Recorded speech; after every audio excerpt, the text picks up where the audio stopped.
Yung good morning mga kababayan at mga mahal po naming taga-subaybay.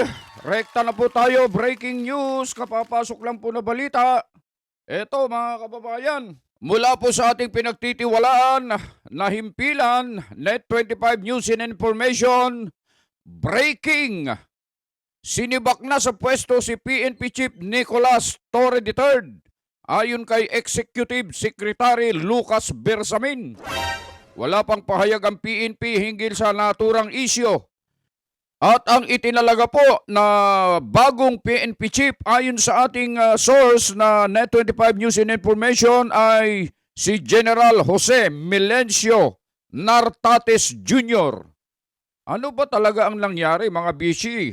Pero yan ang mga nag-iinit, nagliliyab at umaapoy na mga balita mga kababayan. Ito po yung breaking news na sinasabi natin mga kababayan. Ito po na po ang kumakalat po ngayon sa social media, mga kababayan, ang tungkol nga po dito sa pagsibak kay PNP Chief General Torre, mga kababayan, sa hindi natin malamang kadahilanan. Aabangan po natin yan sa mga susunod na mga pagkakataon, mga kababayan.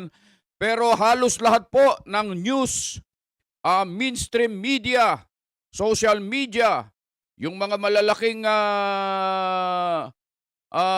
news information po ay kumakalat na po ito mga kababayan at positive po itong information po na ito. At ito nga po ang ating ipinapahayag ngayon ay mula po sa Net25 News and Information. Yun lamang po ang ating maibabahagi ngayon na ating breaking news. Muli po ang inyong lingkod, Just Vlog. Bumabati po sa inyong lahat, Luzon, Visayas at Mindanao. At sa lahat po ng ating mga kababayan dyan sa abroad, ng isang magandang araw at lagi po kayo mag-iingat sa inyong paggawa.